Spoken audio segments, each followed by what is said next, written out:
Hello and welcome to the first of this Pilates Flow sequence. I'm going to do a quick warm-up in each of the sections.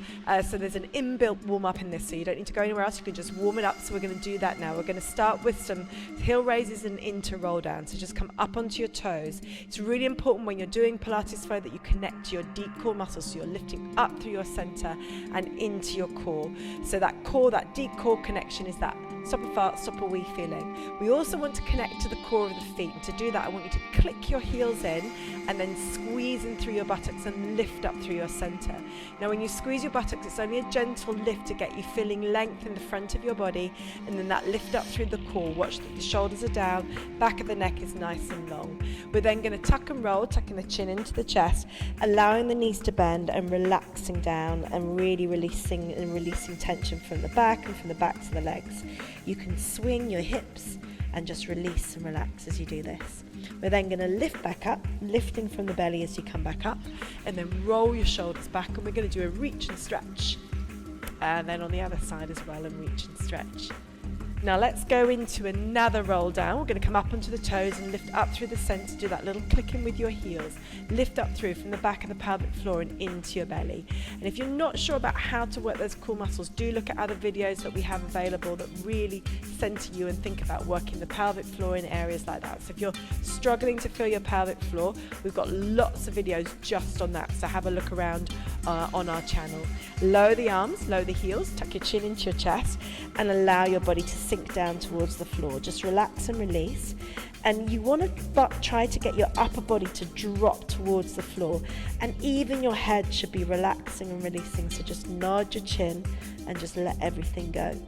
Now to come back up, I'm going to lift through my core muscles again, roll the shoulders back even, and then we're going to take the arms up, and I want you to drop down into a squat position. So if you can see from the side, my weight is into my heels, drawing the shoulder blades down, keeping the chin in, and then you're just going to drop down and lift back up. And do that again, drop down and lift back up. And again, drop down and lift back up. Now it's like a kind of ski squat action. You're just really letting the body go and warming the body up. And do that for me 4 more times, and 3 more, and 2 more, and 1 more, and then come back up onto your toes, and again find your center. Do that little clicking with the heels. It's like you're creating a spiral through your feet, adding strength to your feet, and then a little lift through your buttocks, and then a lift up through your core muscles, and then really working the shoulder blades down and keeping your chin in. It might make you wobble a little bit, but that's good. That's making you think about your core control. And then lower the heels and then drop down again and relax and release. And then we're going to come back up, rolling back up, and we're going to release some tension through the legs. I want you to take your right leg back behind you and just lift and lower, squeezing into your buttocks. And I just want you to lift the arms up as you do this. So just reach up and feel length through the back leg, and then just length through the arms as well as you just reach up and lower back down. Now when I'm working through my foot here, I'm pressing through the inside, the ball of the foot, and squeezing into the buttocks on that back leg.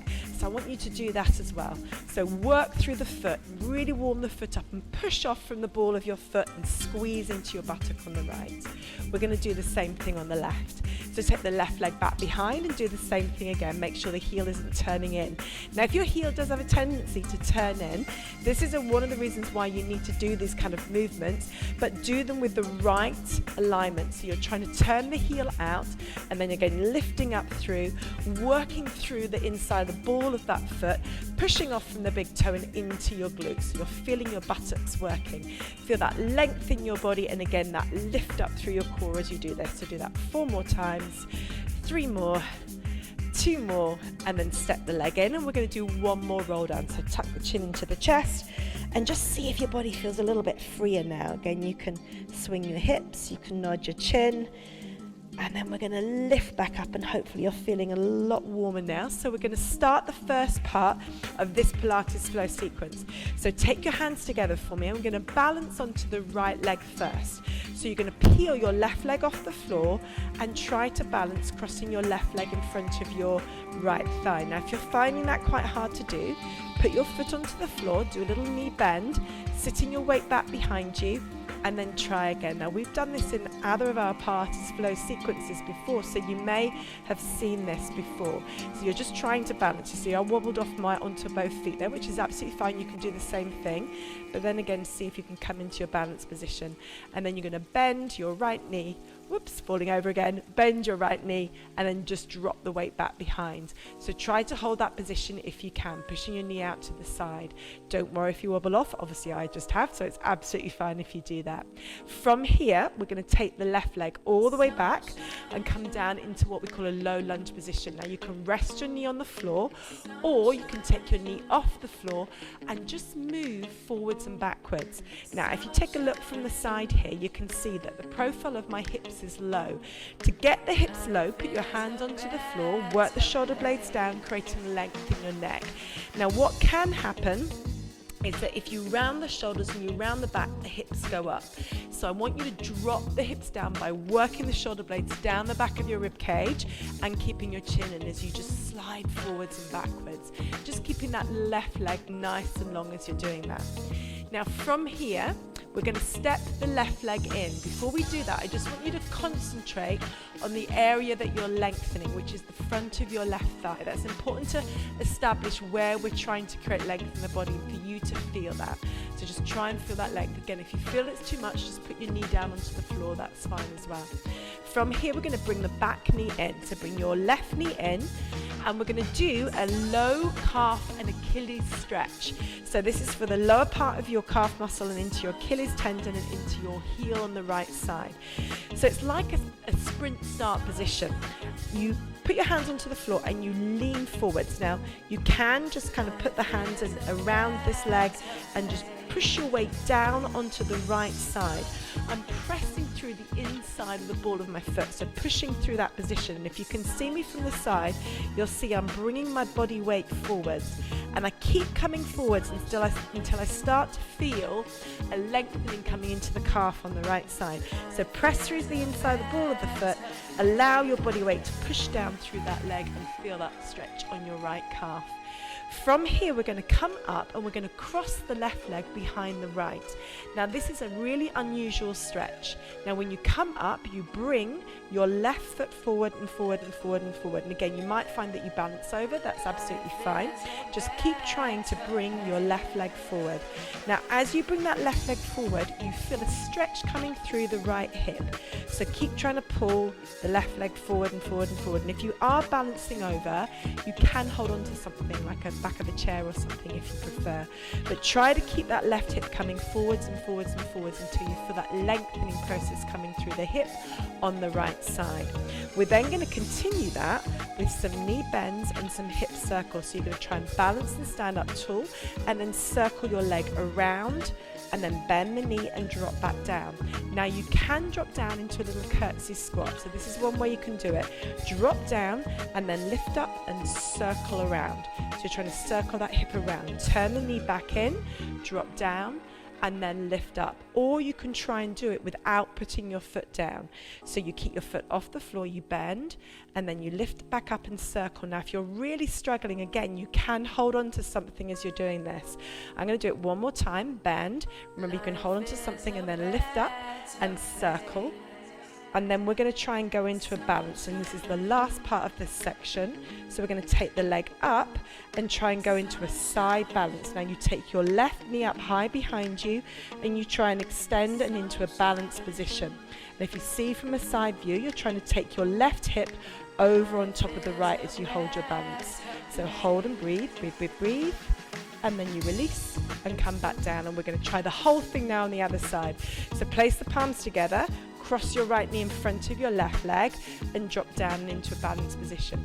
So remember, as you're doing these balances, if you feel you're going to topple over, just put your foot down and just try again. You're trying to stick your bottom out behind you. That's important. Lift your tailbone up, drop and bend the left knee, and try to extend through your hips. You should feel a lengthening going into your right hip. Try to drop the right hip down a little bit. That will help to get you that length into that right side. The palms are together because it helps you to balance, yeah? I'm not praying, I'm actually helping myself balance by putting the palms together, so you can do that as well. Remember, if you need to hold on to something as well, you can, but try to focus and work on your balance if you can, like I am, because it will make you stronger, yeah? Now, from here, you're going to take your right leg back behind, and remember, we're going to do that forward and backward motion. So you're just trying to get your right leg as long as you can, and you're trying to get your hips low to the ground. So if I put my hands on the inside of my left leg, I'm going to work my shoulder blades down and just try to get that right leg as long as I can. If anything feels too much, just put your knee on the floor. You can also just rest with your hands on this thigh if you need to. We're now going to bring the back leg in.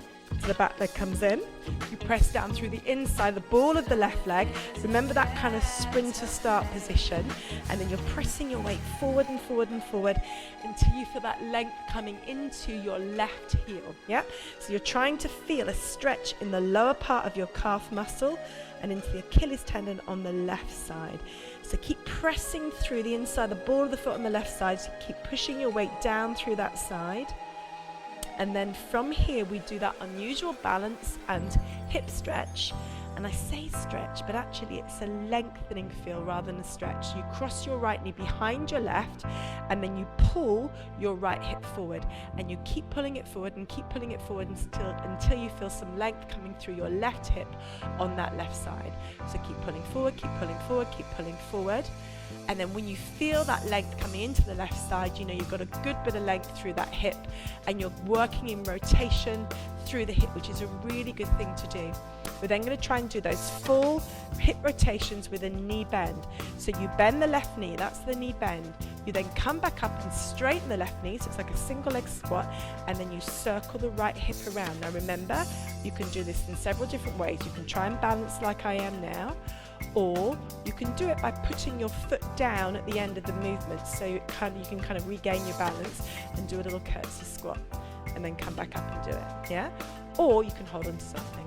Yeah? If you are holding on to something, try not to rely too much on it, because the more you can actually work on your own feet, then the better. But you can always use it just to begin with, especially just to help you balance. But the important thing is that you're thinking about your posture all the time, you're working your shoulder blades down, you're trying to use your deep core muscles as you do this. And then one more circle, and then we're going to try and do that side balance. So I'm going to bend the knee, I'm going to come back up, I'm going to lift up and up and up and up and up and up and up, and then try and hold and breathe and go into that side balance position. And now I'm really trying to work my right hip over on top of the left, work the shoulder blades down, lift up through my center and hold and breathe. And then hopefully you're having a go too, and then release and come down. And that is the first section of this flow. Well done.